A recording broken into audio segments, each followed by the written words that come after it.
Assalamualaikum warahmatullahi wabarakatuh. Perkenalkan, nama saya Jessica Destawandani dengan nomor BP 19011126. Kali ini saya akan membahas tentang transisi sinap.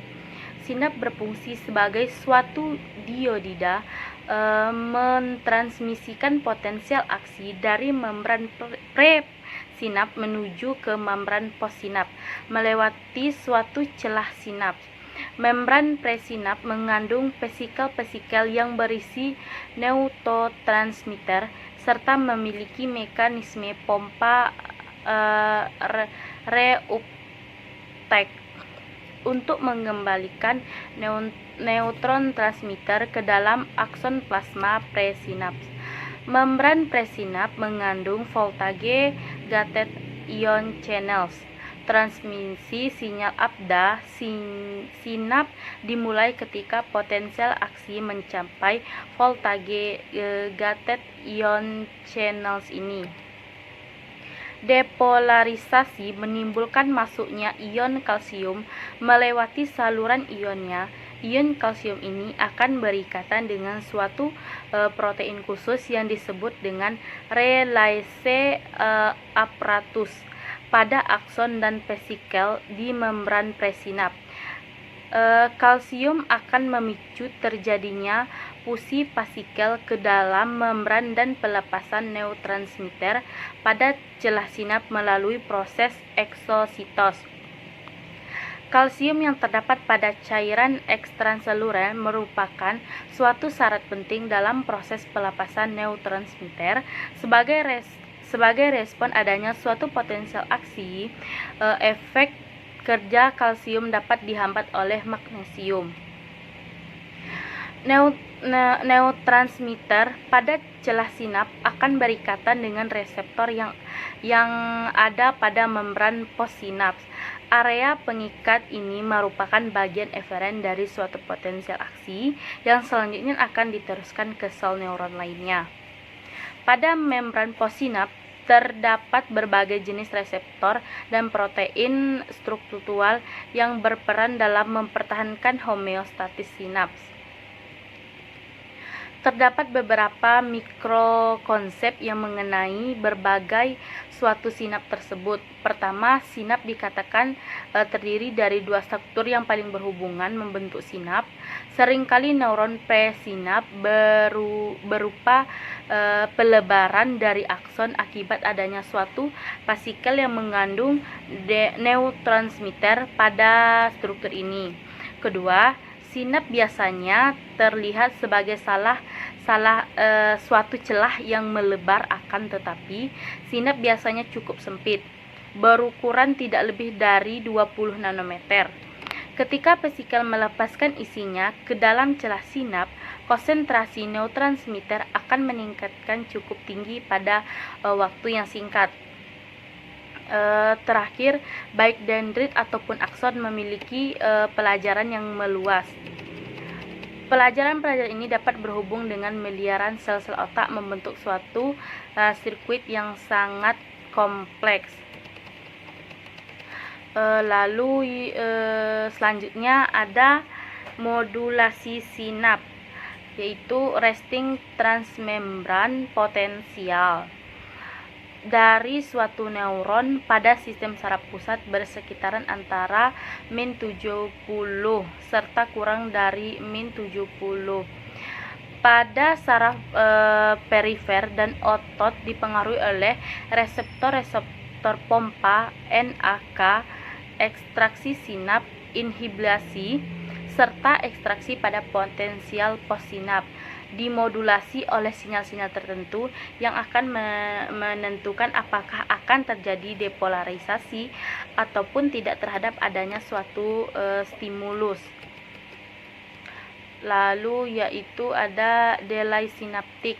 Pada sinap terjadi selama 0,5 milisekon. Hal ini diperlukan untuk menyediakan waktu transmisi impuls menuju neuron postsinaps. Waktu ini merupakan waktu yang digunakan untuk pelepasan neurotransmitter. Waktu neurotransmitter tersebut digunakan untuk pelepasan neurotransmitter. Waktu untuk ini berdifusi pada reseptor posinaps serta waktu untuk mengubah permeabilitas membran posinaps berbagai respon terhadap ion tertentu. Nah, kelemahan dari sinaps itu merupakan penurunan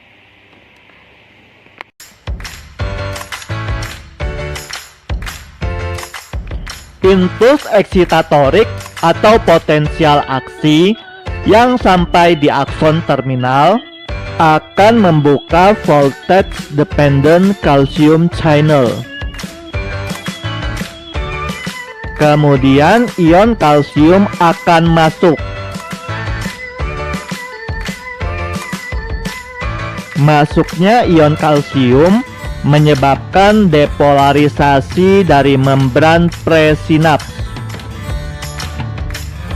Kemudian terjadi fusi membran vesikel sinaptik dengan membran presinaps.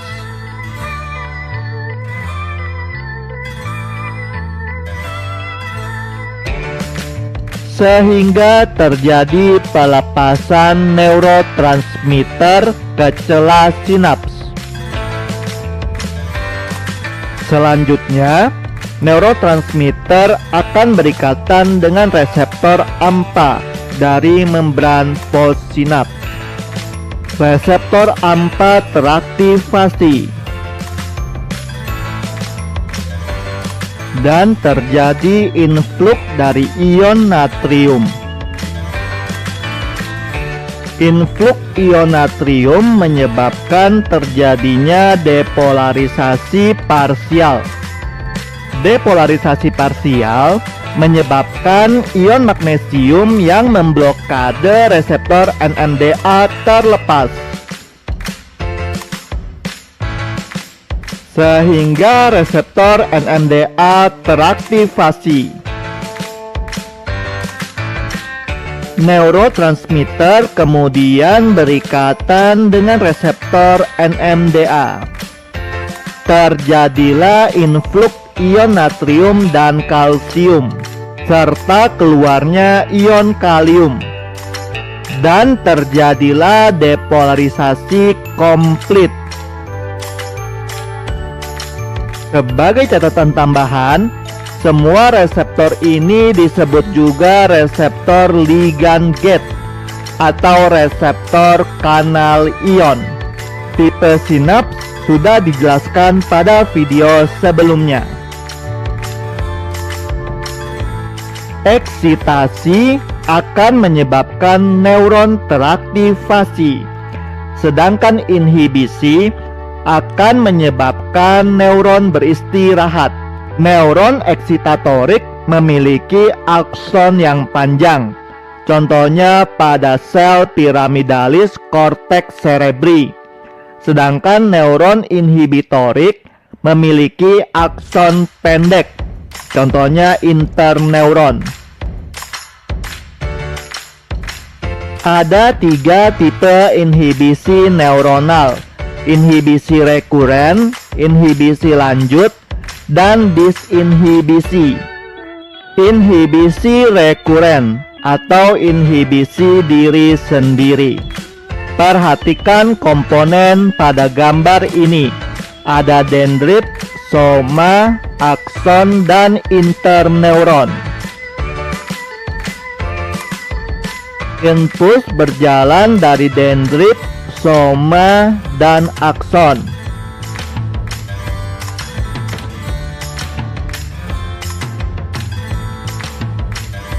Cabang kolateral dari akson mengaktifasi interneuron.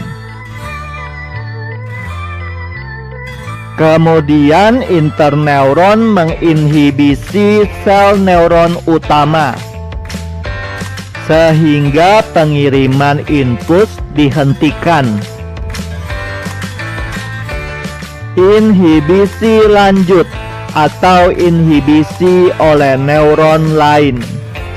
Cabang kolateral dari akson neuron lain mengaktifasi interneuron. Kemudian interneuron menginhibisi sel neuron lain. Disinhibisi atau menghentikan inhibisi. Sebuah interneuron sedang menginhibisi sebuah neuron. Cabang kolateral dari akson neuron lain mengaktifasi interneuron. Kemudian interneuron menginhibisi interneuron lain, sehingga interneuron berhenti menginhibisi neuron. Pertama ini kan kita lihat gambar sel saraf kan. Nah, sel saraf itu nganterin informasi itu dengan mainin channel Na+ sama channel K+-nya itu, antara kapan yang masuk kapan yang keluar. Nah, kan mereka kan ion kan, mereka bermuatan listrik. Nah, dari muatan listrik itu terjadilah jadilah aksi potensial.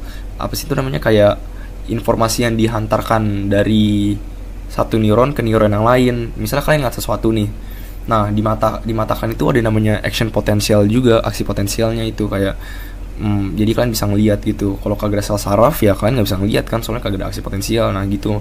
Nah, aksi potensial itu apa? Nih gue jelasin ntar. Nah, pakai gambar ini aja nih. Kalian lihat gambar di tengah deh, itu kan ada 1, 2, 3, 4, 5, terus satu lagi kan.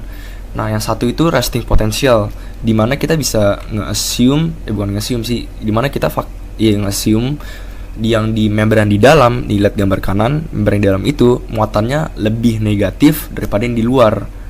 Nih yang itu tuh, yang instrument records voltage across membrane. Nah, kalian lihat di gambar di bawah itu kan ada protein negatif, protein negatif kan. Nah, protein negatif semua kan di situ. Nah, terus kalian lihat di kanannya itu ada minus 65 millivolt kan. Yang di atas itu 0 millivolt. Berarti yang di atas itu tidak bermuatan, yang di bawah itu bermuatan negatif kan. Nah, tapi kan kalian lihat kan di bawah kan ada K+nya gitu kan. Mereka kan ada muatan positif. Tapi kenapa yang di membran dalam bisa minus 65? Bisa ditebak nggak? Karena proteinnya, muatan proteinnya itu minusnya itu banyak gitu. Nah, kalian bisa bayangin nggak apa yang terjadi kalau Na+-nya masuk ke dalam?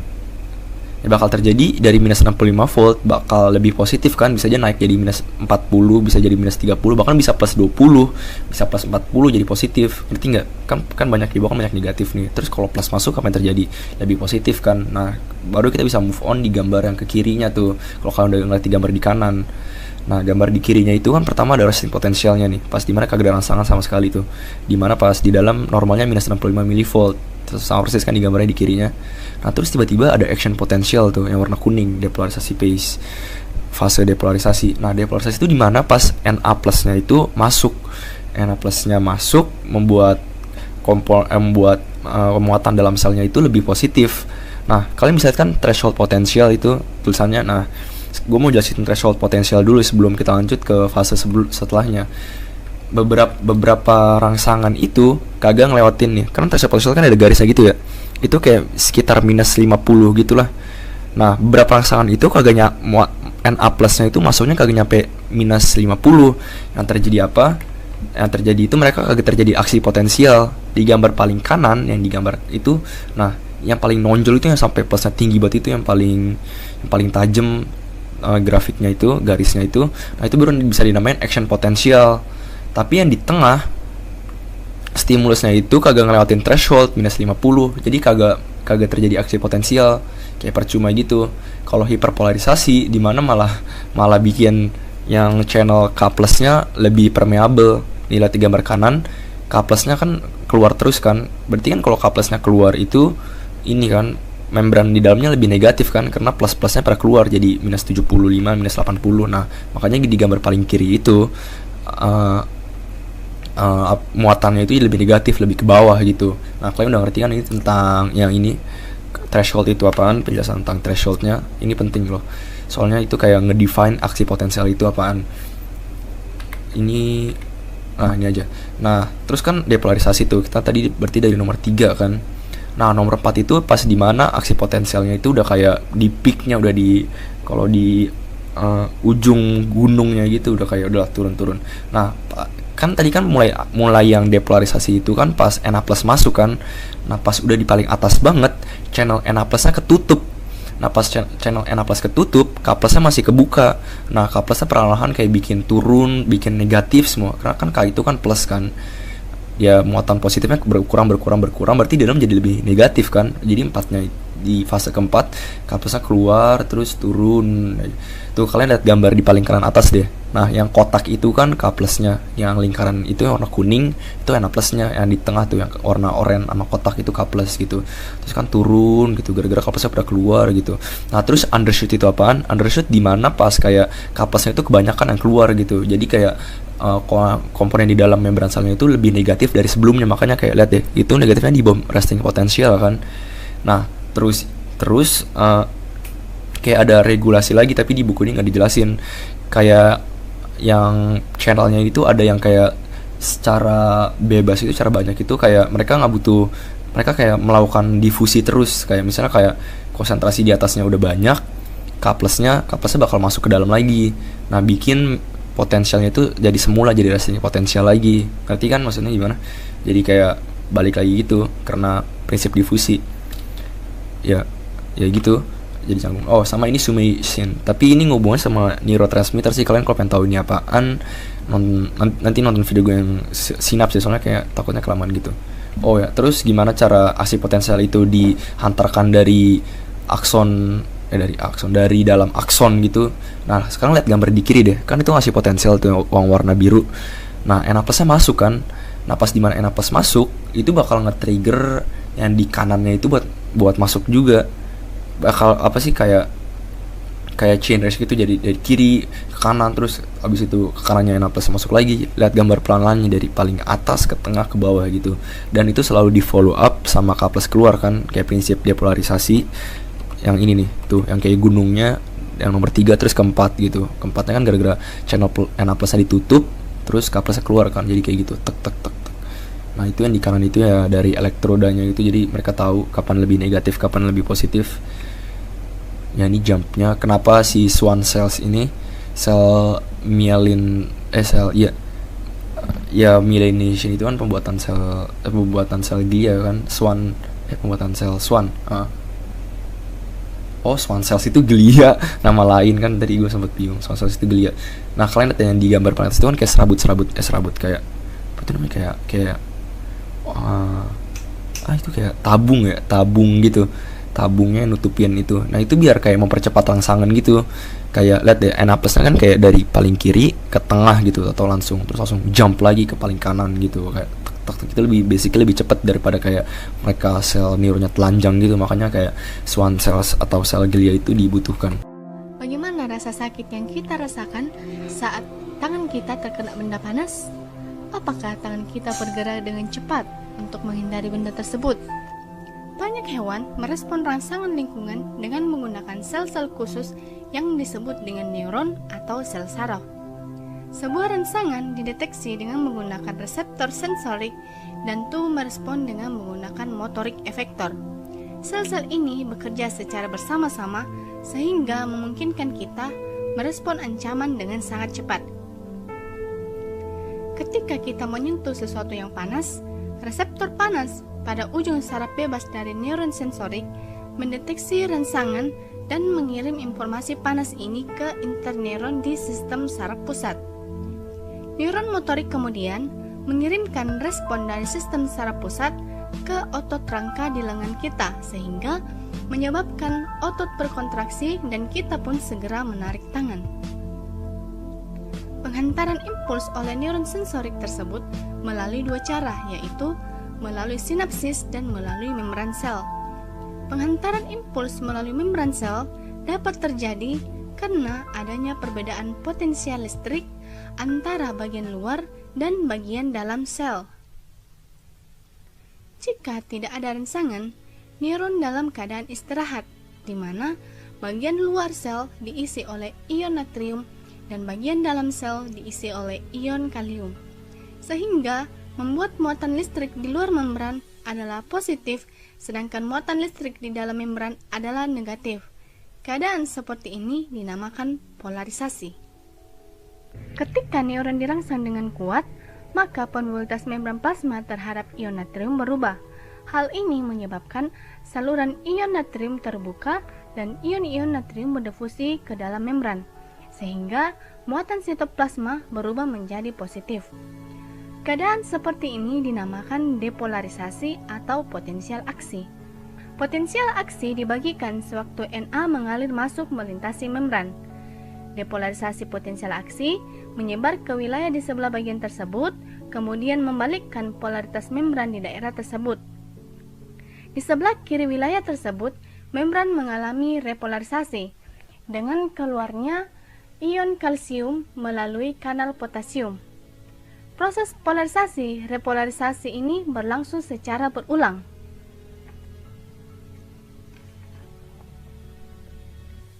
Perbedaan muatan pada bagian yang mengalami polarisasi dan depolarisasi akan menimbulkan arus listrik. Dengan demikian, impuls saraf akan terhantar di sepanjang akson. Pada akson ada dua bagian, yaitu bagian yang terbungkus oleh selubung melin dan yang tidak terbungkus selubung melin. Pada bagian yang dibungkus oleh selubung melin, perambatan impuls berlangsung dengan proses polarisasi-depolarisasi yang merambat melalui membran. Jika kursor disentuhkan pada salah satu sisi, maka akan terjadi proses pertukaran ion positif ke dalam dan ion negatif keluar, lalu kembali lagi ke posisi semula dan disusul oleh ion di sebelahnya sampai ke ujung.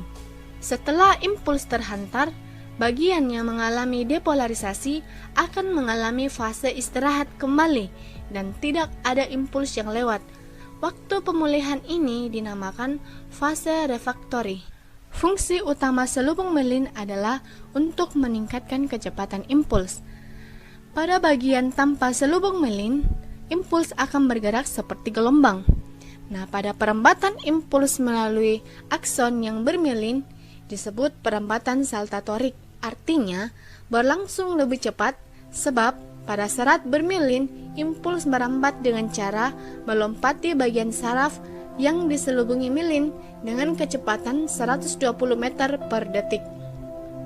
Ketika potensial aksi sampai pada akson terminal, impuls listrik beralih ke sel lain melalui koneksi seluler yang disebut sinapsis. Ruang antara neuron presinaptik dan sel postsinaptik disebut dengan celah sinaps. Neuron presinaptik mengandung molekul sinyal yang disebut neuron transmitter yang dikemas di dalam vesikula. Zat ini berfungsi untuk menghantarkan impuls ke ujung dendrit neuron berikutnya. Ketika potensial aksi mencapai akhir neuron, neuron transmitter dilepaskan dengan cara eksositosis dari neuron ke celah sinaps. Neuron transmitter akan berikatan dengan protein khusus atau reseptor yang berada di membran pasca sinapsis. Nah, ikatan antara neuron transmitter dengan reseptor ini mengakibatkan impuls dapat diteruskan ke saraf lainnya.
Itulah video yang dapat saya sampaikan. Lebih dan kurang saya mohon maaf. Semoga teman-teman bisa mengerti dan mendapatkan pelajaran dari penjelasan saya ini. Terima kasih. Assalamualaikum warahmatullahi wabarakatuh.